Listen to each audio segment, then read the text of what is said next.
Si vous avez plus de 50 ans, ce que je m'apprête à vous raconter pourrait vous sauver la vie. Saviez-vous qu'il existe 5 légumes que vous consommez régulièrement et qui peuvent être plus toxiques pour votre organisme qu'un verre de vin rouge? Je n'exagère pas. Alors que l'alcool est traité, broyé et éliminé de votre système en quelques heures, ces 5 légumes qui semblent complètement inoffensifs peuvent causer des dommages silencieux à votre thyroïde, générer une inflammation chronique dans vos articulations et surcharger votre système digestif de manière que vous n'imaginez même pas. En fait, une étude récente de l'Université de Harvard a suivi plus de 50 000 personnes de plus de 60 ans pendant 10 ans et les résultats étaient alarmants. Ceux qui consommaient régulièrement ces légumes sains avaient 40 de chances en plus de développer des problèmes thyroïdiens, 35 de risque en plus d'inflammation chronique et presque 2 fois plus de chances de souffrir de problèmes digestifs graves. On vous a dit toute votre vie que plus vous mangez de légumes, mieux c'est, qu'il n'y a pas de trop grande quantité de légumes. Eh bien, je regrette de vous dire que c'est l'un des mythes les plus dangereux de la nutrition moderne, surtout pour les personnes de plus de 50 ans. Voici le problème que personne ne vous a expliqué. Votre corps à 60 ans n'est pas le même que celui que vous aviez à 30 ans. Votre système digestif produit moins d'enzymes, votre métabolisme a ralenti, votre fonction thyroïdienne a diminué naturellement et votre système immunitaire est devenu plus sensible. Cela signifie que certains composés dans les légumes que votre corps pouvait auparavant gérer sans problème deviennent maintenant de véritables poisons silencieux. Avez-vous remarqué que vous avez moins d'énergie dernièrement, que vos articulations vous font plus mal, que votre digestion n'est plus ce qu'elle était, que vous avez des problèmes pour perdre du poids, peu importe à quel point vous mangez sainement? Il est très probable que ces 5 légumes soient derrière ces symptômes. Le problème est que l'industrie alimentaire et de nombreux nutritionnistes continuent d'utiliser des informations nutritionnelles basées sur des études faites sur des jeunes de 20 et 30 ans. Personne ne vous a expliqué qu'après 50 ans, certains légumes se transforment d'amis en ennemis silencieux de votre santé. Je m'appelle Thomas Amador et je me spécialise dans la nutrition pour les adultes de plus de 50 ans depuis plus de 7 ans. J'ai travaillé avec des milliers de personnes de plus de 50 ans et j'ai vu à maintes reprises comment, en éliminant ces 5 légumes spécifiques de leur alimentation, mes patients ont connu des changements dramatiques. Plus d'énergie, moins de douleurs articulaires, une meilleure digestion, une perte de poids plus facile et une sensation générale de bien-être qu'ils m'avaient pas ressenti depuis des années. Aujourd'hui, je vais vous révéler exactement quels sont ces 5 légumes toxiques. Je vais vous expliquer pourquoi ils sont particulièrement nocifs après 50 ans, quels mécanismes biologiques ils affectent dans votre corps et surtout, je vais vous donner des alternatives délicieuses et nutritives pour chacun d'eux. Vous allez apprendre à propos des oxalates qui forment des cristaux dans vos reins, des goitrogènes qui sabotent votre thyroïde, des olanines qui enflamment vos articulations et des pesticides concentrés qui surchargent votre foie. Mais ne vous inquiétez pas, je ne vais pas vous laisser sans option. Pour chaque légume problématique, je vous donnerai 3 alternatives sûres et délicieuses. À la fin de cette vidéo, vous aurez un plan complet pour transformer votre alimentation et retrouver la vitalité que vous pensiez avoir perdue pour toujours. Et attendez de voir quel est le légume numéro 1 qui est dans votre réfrigérateur en ce moment et que vous avez probablement mangé hier. Cette révélation va vous surprendre autant qu'elle m'a surpris quand j'ai découvert la recherche. Mais avant de révéler ces 5 légumes dangereux, je dois vous expliquer quelque chose de fondamental. Quand vous atteignez 50 ans, votre corps subit des changements profonds qui affectent directement la façon dont vous traitez les aliments. Ce n'est pas seulement que vous vous sentez différent, littéralement, votre biologie a changé. Premièrement, votre production d'enzymes digestives diminue dramatiquement. La pepsine, qui décompose les protéines, se réduit jusqu'à 40%. La lipase, qui traite les graisses, baisse de 25%. Et, plus important encore pour ce dont nous allons discuter aujourd'hui, les enzymes qui traitent certains composés végétaux comme les oxalates et les lectines peuvent diminuer jusqu'à 60%. Une étude publiée dans le Journal of Gerontology a suivi 2500 personnes pendant 20 ans et a trouvé que celles avec des déficiences enzymatiques avaient 3 fois plus de probabilité de développer des sensibilités alimentaires après 55 ans. Qu'est-ce que cela signifie? Que des aliments qui ne vous ont jamais causé de problème peuvent maintenant devenir des sources d'inflammation et de malaise. Deuxièmement, votre fonction thyroïdienne change naturellement. Après 50 ans, votre production d'hormones thyroïdiennes T3 et T4 diminue progressivement. Cela n'affecte pas seulement votre métabolisme et votre capacité à brûler les graisses, mais cela rend également votre thyroïde beaucoup plus vulnérable à certains composés dans les aliments qui peuvent interférer avec son fonctionnement normal. Troisièmement, votre système immunitaire entre dans ce que les scientifiques appellent l'immunosénescence, littéralement le vieillissement du système immunitaire. Cela signifie que votre corps devient plus sujet aux réactions inflammatoires et moins capable de neutraliser les toxines qu'il gérait auparavant sans problème. Enfin, votre microbiote intestinal change, les bactéries bénéfiques diminuent, tandis que certaines bactéries problématiques peuvent proliférer. Cela affecte votre capacité à traiter les fibres, à neutraliser les antinutriments et à maintenir l'intégrité de votre revêtement intestinal. Maintenant que vous comprenez comment votre corps a changé, laissez-moi vous expliquer les 3 mécanismes principaux par lesquels certains légumes deviennent toxiques après 50 ans. Mécanisme 1, les antinutriments. Les antinutriments sont des composés naturels que les plantes ont développés pour se protéger d'être mangés. Ils incluent les oxalates, les lectines, les goitrogènes et les phytates.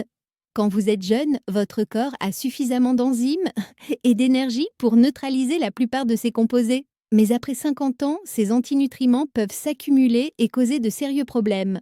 Les oxalates, par exemple, se lient au calcium et au magnésium dans votre système digestif, formant des cristaux qui peuvent de déposer dans vos reins, vos articulations et d'autres tissus. Une étude de la clinique Mayo a trouvé que 80% des calculs rénaux contiennent des oxalates et que les personnes de plus de 50 ans qui consomment de grandes quantités d'aliments riches en oxalates ont 5 fois plus de risques de développer des calculs. Mécanisme 2. L'inflammation chronique. Certains composés dans les légumes peuvent déclencher ce qu'on appelle une inflammation de bas grade, un état d'inflammation constant mais subtil que votre corps ne peut pas résoudre.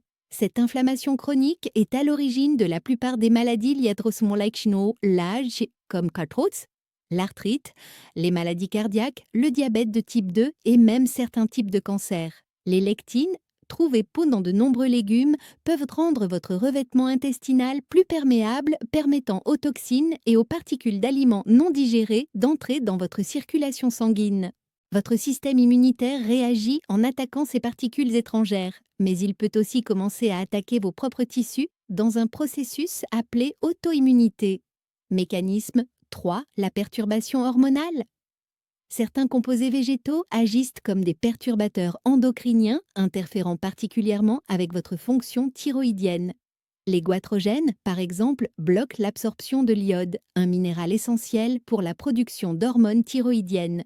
Une étude fascinante de l'Université de Boston a suivi 3000 femmes post-ménopausées pendant 15 ans.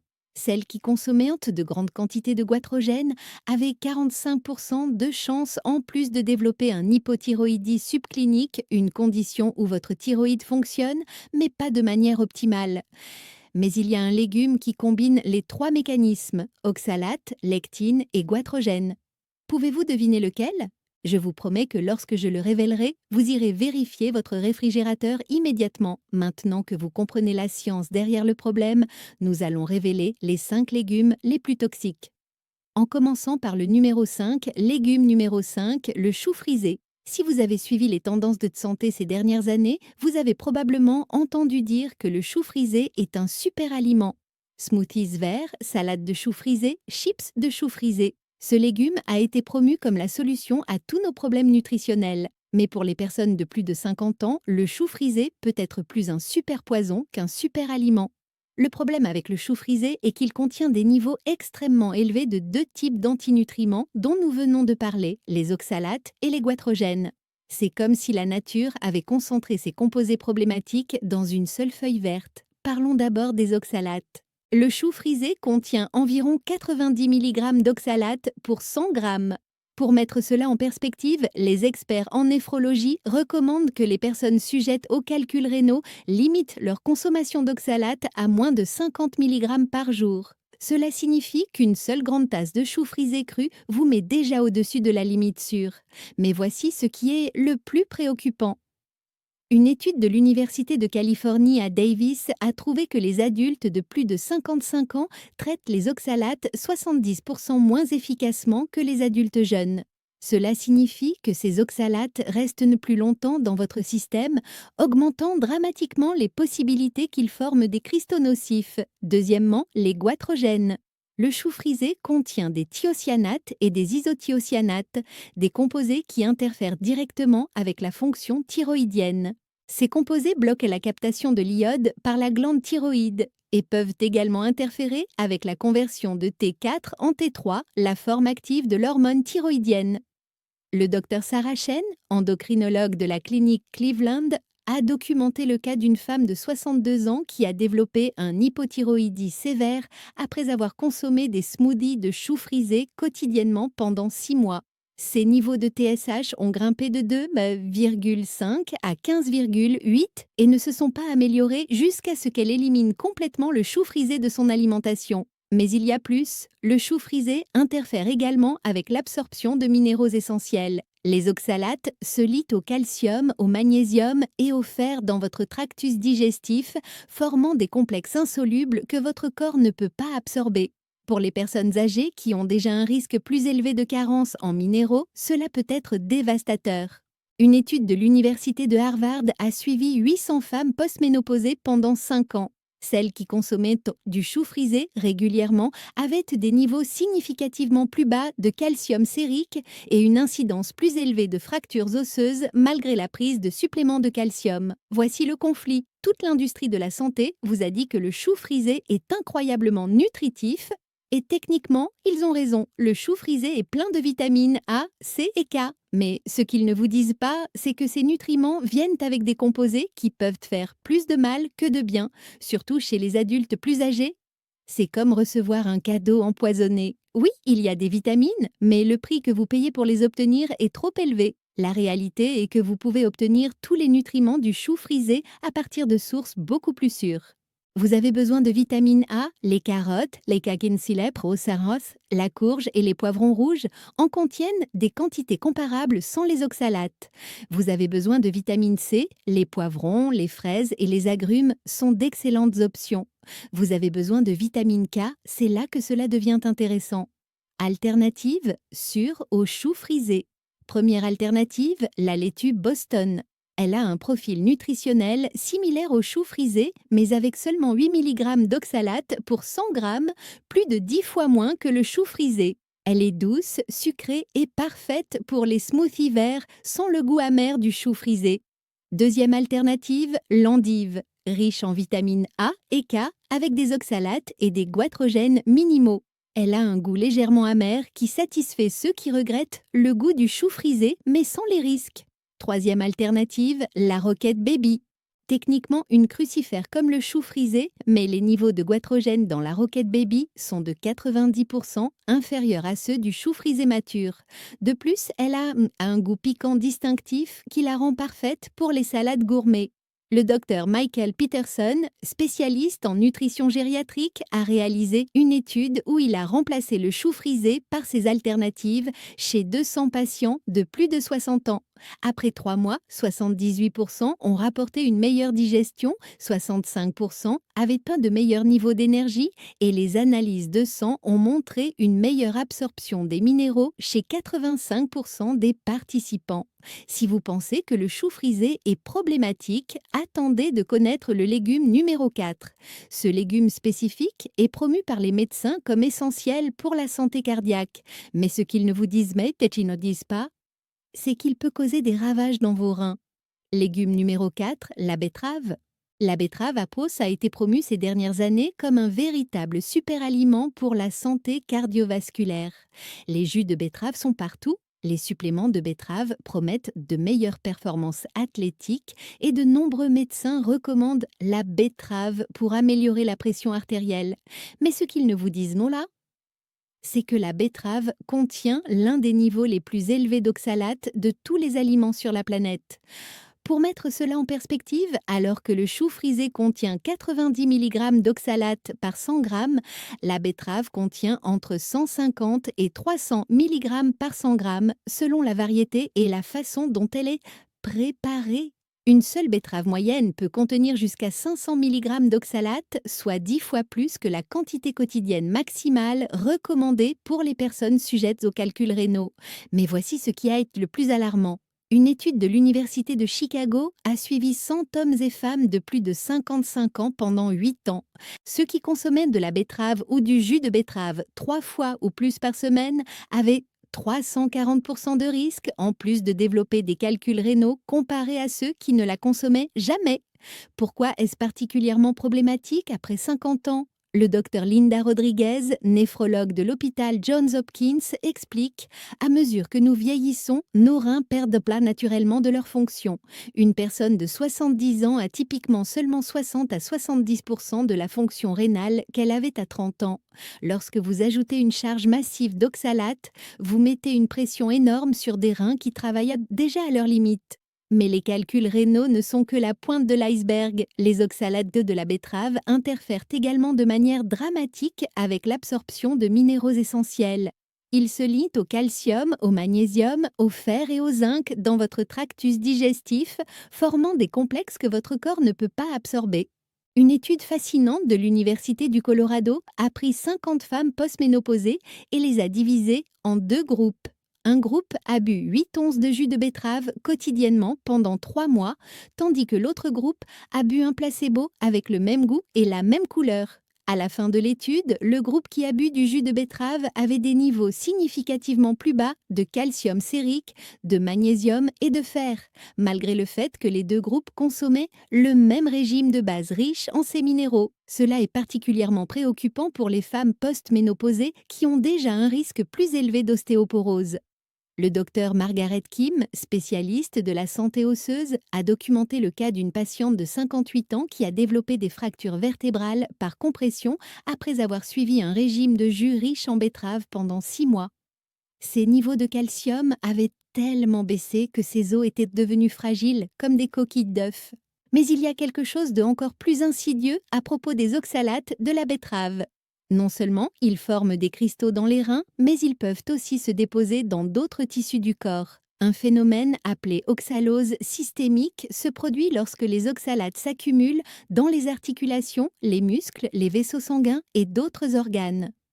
Le docteur James Patterson, rhumatologue de la clinique Mayo, a documenté des cas d'arthrite à oxalate chez des patients qui consommaient de grandes quantités d'aliments riches en oxalate, y compris la betterave.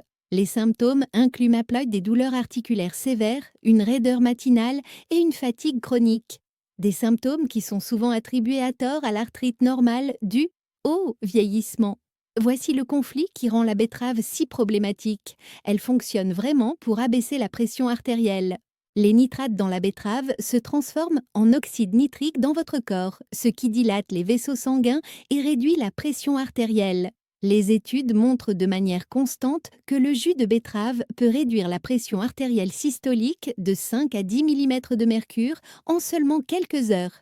Ainsi, les médecins la recommandent pour la santé cardiovasculaire et techniquement, ils ont raison à propos de ce bénéfice spécifique. Mais ce qu'ils négligent, c'est le coût que le reste de votre corps paie, surtout vos reins et votre système minéral. C'est comme prendre un médicament qui guérit une condition, mais vous cause 3 nouvelles conditions. Est-ce que cela en vaut la peine? Pour la plupart des personnes de plus de 50 ans, définitivement non. L'industrie des jus a exploité ce seul bénéfice de la betterave pour créer un marché de plusieurs millions de dollars de jus détox et de nettoyage qui sont chargés d'oxalate. De nombreuses personnes âgées, essayant d'améliorer leur santé, consomment inadvertemment des quantités toxiques d'oxalate quotidiennement. Le docteur Susan Walsh, spécialiste en médecine préventive, a étudié 300 personnes de plus de 60 ans qui avaient suivi des nettoyages de jus populaires pendant 3 mois. 67% avaient développé de nouveaux symptômes qui incluaient la fatigue, des douleurs articulaires et des problèmes digestifs. Lorsqu'ils ont éliminé les jus riches en oxalate, principalement la betterave, les épinards et le céleri, 89% de ces symptômes se sont résolus en 6 semaines. Alternative, surtout à la betterave. Première alternative, la carotte. Elle contient des nitrates naturels similaires à la betterave, mais avec seulement 4 mg d'oxalate pour 100 g. Le jus de carotte peut fournir beaucoup des mêmes bénéfices cardiovasculaires sans la charge toxique d'oxalate. Deuxième alternative, la courge. Riche en potassium, important pour la pression artérielle, et pratiquement sans oxalate. La courge rôtie est douce, satisfaisante et peut être utilisée dans des soupes, des purées et même des smoothies. Troisième alternative, la patate douce. Elle contient des nitrates naturels et du potassium avec seulement 6 mg d'oxalate pour 100 g. De plus, elle est pleine de bêta-carotène qui se transforme en vitamine A dans votre corps. Une étude de l'Université de l'Arizona a comparé les effets cardiovasculaires de la betterave versus ses alternatives chez 150 adultes de plus de 55 ans avec une pression artérielle élevée. Après 6 mois, les deux groupes ont montré des améliorations similaires dans la pression artérielle, mais le groupe qui a consommé les alternatives a également montré une meilleure fonction rénale et de meilleurs niveaux de minéraux essentiels. Le légume numéro 3, vous l'utilisez probablement pour faire des sauces couscous tous les jours et vous l'avez peut-être mangé au déjeuner d'aujourd'hui. Ce légume spécifique a été au centre du régime méditerranéen pendant des décennies, mais des recherches récentes montrent qu'il peut causer une inflammation silencieuse dans vos articulations. Légume numéro 3, les épinards.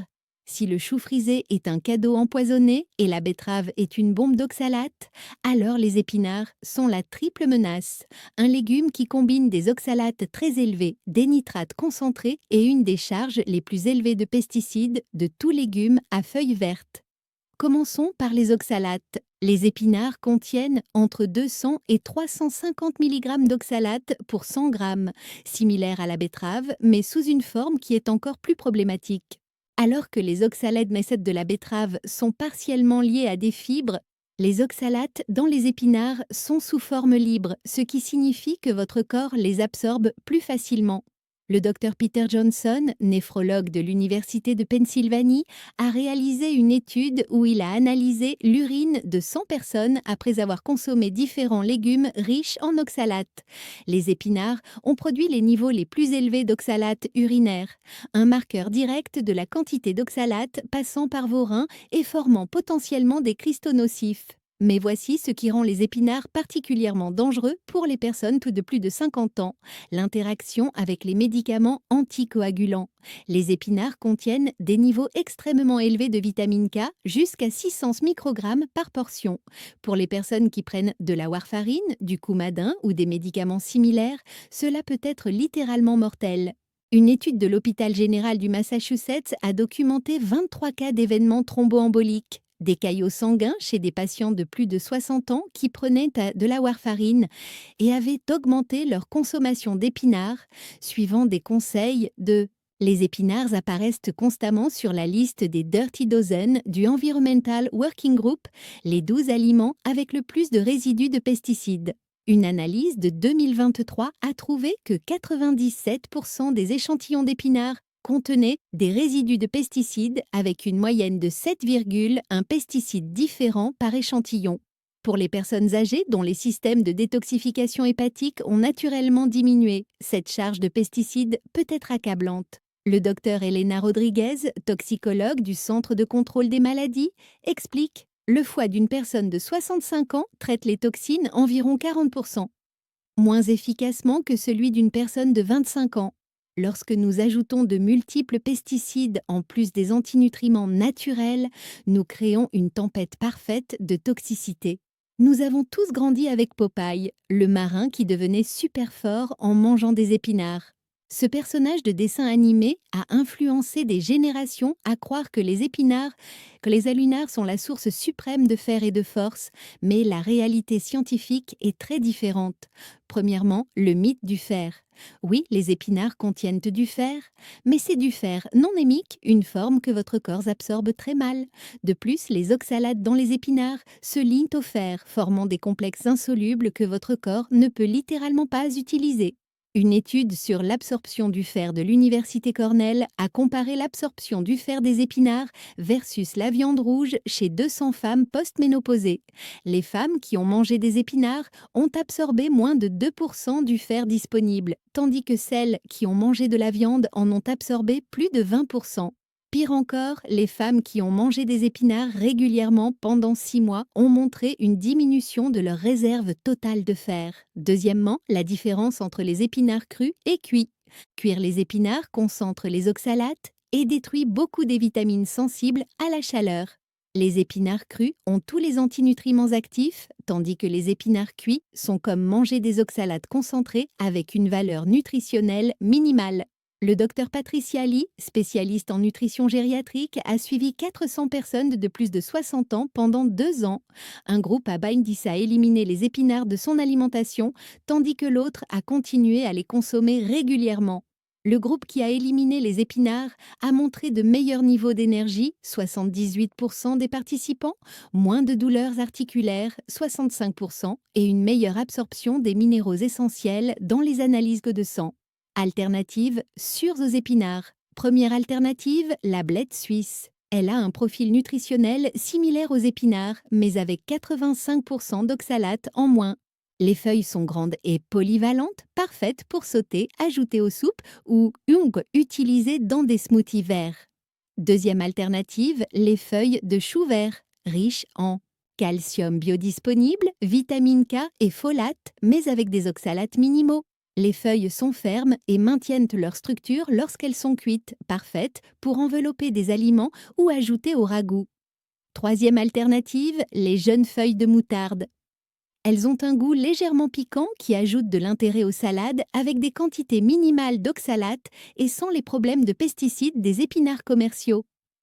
Une étude clinique de la clinique Cleveland a remplacé les épinards par ces alternatives chez 180 patients de plus de 55 ans qui avaient expérimenté une fatigue chronique et des douleurs articulaires.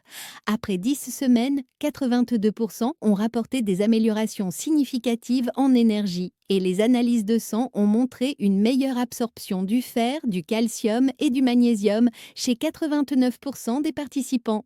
Mais rien ne se compare au légume numéro 2 qui cause une inflammation silencieuse chez des millions de personnes âgées. Ce légume est considéré comme un pilier du régime méditerranéen et vous l'avez probablement mangé au cours des 3 derniers jours. Ce que vous allez découvrir à propos de ce légume va complètement changer votre vision de certains aliments. Légume numéro 2, l'aubergine. Si vous avez suivi des régimes sains comme le régime méditerranéen, vous avez probablement mangé des aubergines régulièrement sans savoir que vous consommez un composé appelé solanine, littéralement un pesticide naturel que la plante produit pour se protéger des insectes et des animaux. Les aubergines appartiennent à la famille des solanacées avec les tomates, les pommes de terre et les poivrons. Toutes ces plantes contiennent des alcaloïdes toxiques, mais les aubergines contiennent les concentrations les plus élevées, surtout dans la peau et près des graines. La solanine est un glycoalcaloïde qui agit comme un neurotoxique naturel. À forte dose, elle peut causer des symptômes évidents comme des nausées, des vomissements et des problèmes neurologiques. Mais aux doses que vous consommez typiquement dans l'alimentation, elle cause quelque chose de beaucoup plus insidieux, une inflammation chronique de bas grade qui peut persister pendant des années sans que vous vous en rendiez compte. Le docteur Michael Torres, rhumatologue de l'Université de Miami, étudie le lien entre les solanacées et l'arthrite depuis 15 ans. Ses recherches montrent que les solanines peuvent déclencher des réponses inflammatoires chez les personnes sensibles, surtout celles de plus de 50 ans, dont le système immunitaire est déjà dans un état d'inflammation lié au vieillissement. Une étude fascinante a suivi 1500 personnes de plus de 55 ans pendant 5 ans. Celles qui consommaient des aubergines et d'autres solanacées 3 fois ou plus par semaine avaient des niveaux significativement plus élevés de marqueurs inflammatoires dans le sang. La protéine C réactive était 45% plus élevée. L'interleukine 6 était 30% plus élevé et le facteur de nécrose tumorale alpha était 52% plus élevé. Mais ce qui est le plus alarmant, c'est la façon dont les solanines affectent spécifiquement les articulations. Ces composés peuvent se déposer dans le tissu synovial, la membrane qui entoure vos articulations, où ils déclenchent une réponse inflammatoire chronique. Le docteur Sarah Williams, spécialiste en médecine de la douleur, a documenté le cas d'un homme de 67 ans qui souffrait de douleurs sévères au genou depuis 3 ans.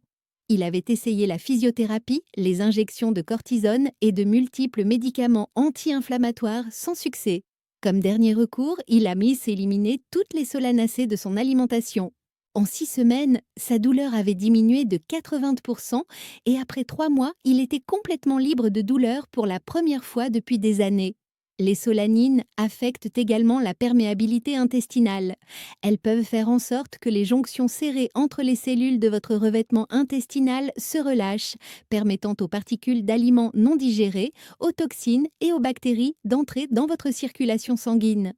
Cela déclenche une réponse immunitaire systémique qui peut se manifester par de la fatigue, des douleurs articulaires, des problèmes de peau et même des changements d'humeur.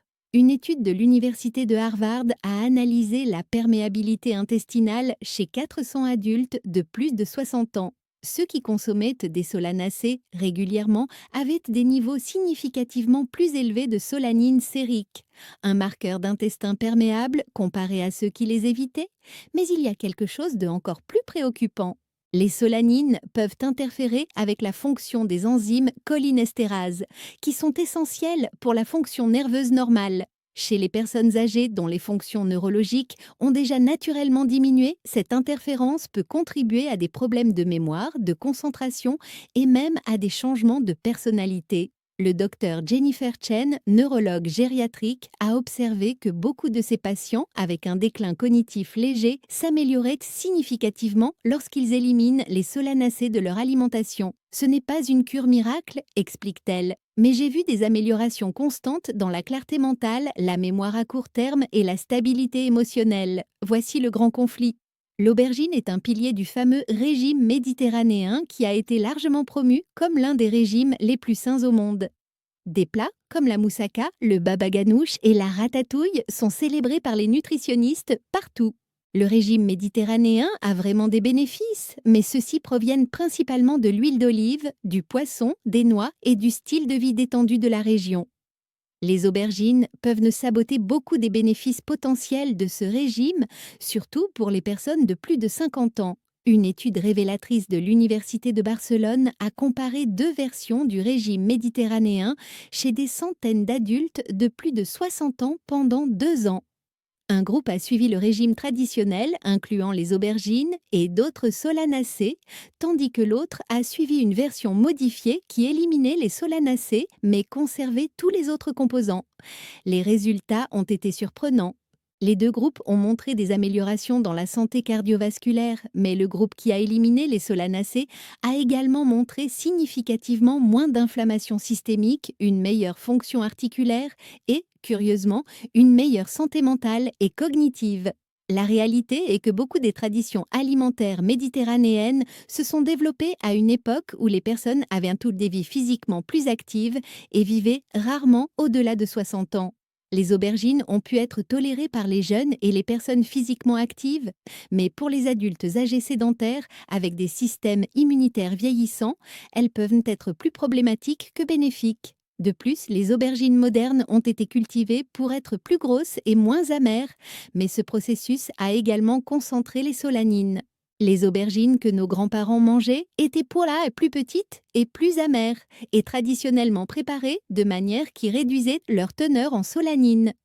Alternative sûre aux aubergines. Première alternative, la courgette. Elle a une texture similaire lorsqu'elle est cuite, absorbe merveilleusement les saveurs et est complètement sans solanine. Vous pouvez l'utiliser dans la ratatouille, la moussaka ou tout plat qui traditionnellement contient de l'aubergine. Deuxième alternative, le chayote. Cette courge d'origine mexicaine a une texture ferme similaire à l'aubergine, mais avec des propriétés anti-inflammatoires naturelles au lieu de pro-inflammatoires. Elle est excellente rôtie, sautée ou en ragoût. Troisième alternative, le gros concombre. Bien que cela puisse sembler étrange, les gros concombres peuvent remplacer les aubergines dans de nombreux plats méditerranéens. Ils ont une texture similaire lorsqu'ils sont cuits et sont pleins de composés anti-inflammatoires naturels. Le docteur Antonio Reis, spécialiste en nutrition méditerranéenne, a créé des versions modifiées de 20 plats méditerranéens classiques en utilisant ces alternatives à la place des aubergines. Dans des tests de goût à l'aveugle, 78% des participants n'ont pas pu faire la différence et beaucoup ont préféré les versions modifiées. Un essai clinique de 6 mois avec 200 patients de plus de 55 ans souffrant d'arthrite a confirmé les bénéfices. Ceux qui sont passés des aubergines à ces alternatives ont montré une réduction moyenne de 60% de la douleur articulaire et une amélioration de 45% de la mobilité. Et maintenant, nous arrivons au légume numéro 1. Celui-ci est dans votre réfrigérateur en ce moment et vous le mangez presque quotidiennement. La plupart des gens ne soupçonneraient jamais, mais on ne soupçonnerait jamais que ce légume apparemment inoffensif est chargé de pesticides concentrés et de bactéries résistantes qui peuvent être particulièrement dangereuses pour les systèmes immunitaires vieillissants. Légume numéro 1, la laitue iceberg. Voici le légume numéro 1 que vous avez probablement dans votre réfrigérateur en ce moment, que vous avez mangé hier et que la plupart des gens considèrent comme complètement inoffensif. La laitue iceberg, je sais ce que vous pensez de la laitue iceberg, mais si c'est pratiquement que de l'eau, et c'est exactement là que réside le problème. La laitue iceberg a été tellement hybridée et modifiée pour avoir une longue durée de conservation et une apparence parfaite qu'elle est devenue une éponge concentrée de pesticides, de bactéries dangereuses et pratiquement rien d'autre. Commençons par les pesticides. La laitue iceberg est constamment dans le top 5 des légumes avec le plus de résidus de pesticides selon le Environmental Working Group. Une analyse de 2023 d'échantillons de laitue iceberg de supermarchés américains a trouvé des résidus de jusqu'à 23 pesticides différents dans une seule tête de laitue. Mais voici ce qui rend cela particulièrement dangereux pour les personnes âgées. Parce que la laitue iceberg a si peu de contenu nutritif et tant d'eau, les pesticides se concentrent proportionnellement beaucoup plus que dans d'autres légumes.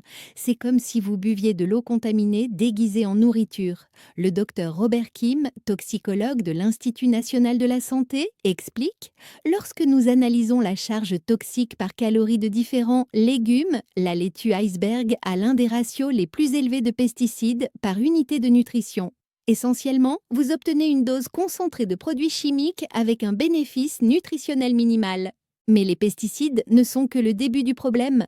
La laitue iceberg a été impliquée dans plus d'épidémies de maladies d'origine alimentaire que tout autre légume au cours des 20 dernières années. Entre 2003 et 2023, il y a eu 47 épidémies documentées d'E. coli, de salmonelle et liées spécifiquement à la laitue iceberg. Pourquoi est-ce particulièrement dangereux pour les personnes de plus de 50 ans ? Votre système immunitaire s'affaiblit naturellement avec l'âge, vous rendant beaucoup plus susceptible aux infections qu'un adulte jeune pourrait combattre facilement. Une infection à E. coli, qui pourrait ne causer que des troubles digestifs chez une personne de 30 ans, peut entraîner une hospitalisation ou la mort chez une personne de 70 ans. Une étude du Centre de contrôle des maladies a suivi les hospitalisations liées aux maladies d'origine alimentaire pendant 10 ans. 78% des hospitalisations et 89% des décès sont survenus chez des personnes de plus de 55 ans et la laitue iceberg a été identifiée comme la source dans 31% de ces cas. Mais il y a quelque chose de encore plus insidieux. Les bactéries dans la laitue iceberg moderne ne sont pas les mêmes bactéries normales qui existaient il y a des décennies. En raison de l'utilisation excessive d'antibiotiques dans l'agriculture, beaucoup de ces bactéries ont développé une résistance à de multiples antibiotiques. Le docteur Maria Santos, spécialiste des maladies infectieuses à l'hôpital Johns Hopkins, a documenté des cas d'infection à E. coli résistantes aux antibiotiques qui ont commencé avec de la laitue iceberg contaminée. Ce que nous pouvions auparavant traiter avec des antibiotiques simples nécessite maintenant des médicaments de dernière ligne et, dans certains cas, nous n'avons pas d'option de traitement efficace. De plus, la structure physique de la laitue iceberg la rend particulièrement sujette à la contamination bactérienne. Ses feuilles serrées et sa teneur élevée en eau créent l'environnement parfait pour que les bactéries se multiplient et pénètrent profondément dans la structure de la plante, où elles ne peuvent pas être éliminées par un simple lavage. Une étude de l'Université de Californie, Davis, a comparé la pénétration bactérienne dans différents types de laitue. La laitue iceberg a permis aux bactéries de pénétrer jusqu'à 3 cm dans les feuilles, tandis que les laitues à feuilles lâches ont limité la pénétration à moins de 5 mm de la surface. Voici pourquoi personne ne parle des dangers de la laitue iceberg. Elle est incroyablement rentable pour l'industrie alimentaire. Elle a une longue durée de conservation, elle a l'air bien dans les supermarchés, elle est bon marché à produire et les consommateurs l'achètent constamment parce qu'ils croient choisir quelque chose de sain. La laitue iceberg est l'exemple parfait de la façon dont l'industrie alimentaire a priorisé l'apparence, le coût et la commodité sur la nutrition et la sécurité. Elle a été conçue pour avoir l'air parfaite dans le supermarché, pas pour nourrir votre corps. Le docteur Patricia Gonzalez, spécialiste de la sécurité alimentaire, a réalisé une analyse économique de l'industrie de la laitue iceberg. Elle a trouvé que les compagnies peuvent produire de la laitue iceberg pour environ 40% de moins que les laitues plus nutritives, tout en la vendant au même prix. C'est un gain parfait pour eux et une perte parfaite pour les consommateurs, surtout les adultes plus âgés qui sont plus vulnérables au risque. Mais voici ce qui est le plus frustrant.